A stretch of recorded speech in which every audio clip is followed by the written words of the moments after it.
Lord. Brothers and sisters, this is Palm Sunday 2020, and I'm here to bring you a message that will help us meditate and reflect very well on the essence of Palm Sunday.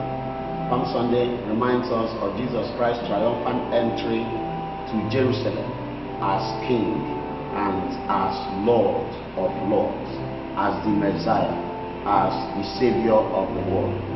Therefore, for our brief meditation, let's read from Luke chapter 19 and verse 45.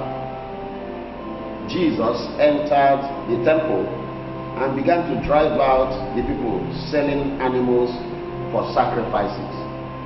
He said to them, the scripture declares, my temple will be a house of prayer, but you have turned it into a den of robbers. My temple shall be called a house of prayer, but you have turned it into a den of robbers. And I would like us to speak on the topic that says, this merchandise must stop. This merchandise must stop. The house of God, the temple of God, the church of God is for worshiping the Lord and not for making merchandise. Again, the temple of God is not just about the bricks and the mortar, but more about the body, the children of God, our souls, our hearts. We are the living temple of God. Whoever that has confessed Jesus Christ as Savior and Lord is a temple of the Lord, where the Holy Spirit is to live, where the Holy Spirit dwells. Once one becomes a Christian, the Holy Spirit is no longer a visitor to that person. The Holy Spirit comes to dwell, to abide, and to live within that person's life.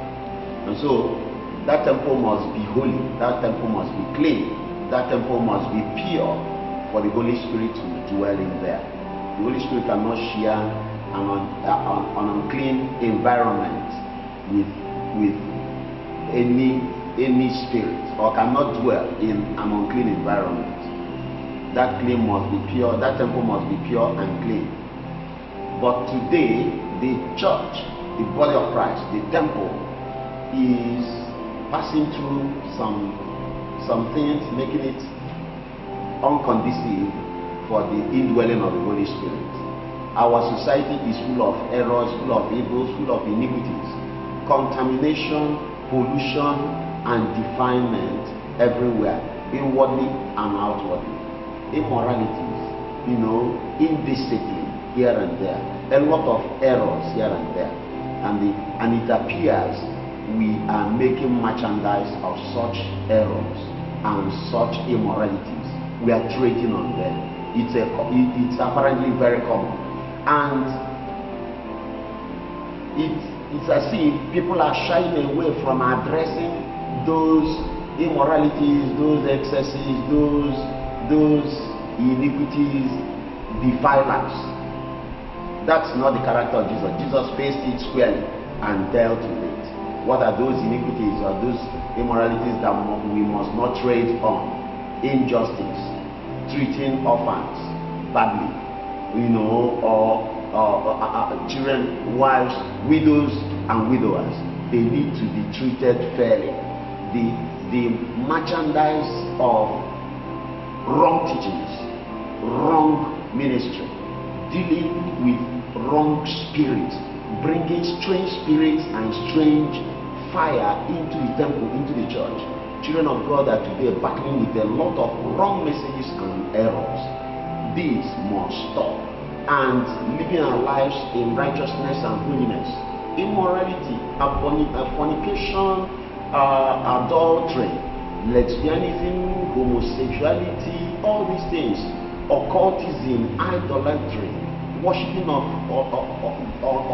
idols must stop. These are the things Jesus has come to stop. He has finished with them, and we will not allow them to continue. The church, the temple, the people of God, our society has to remain holy, for our God is holy. Cleanliness is next to godliness.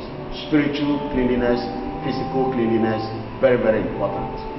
Let every merchandise with evil or of evil stop as we allow the Holy Spirit and the purity from heaven to prevail in our lives, in our society, in the church, in the government, wherever, in our homes, even in our business places.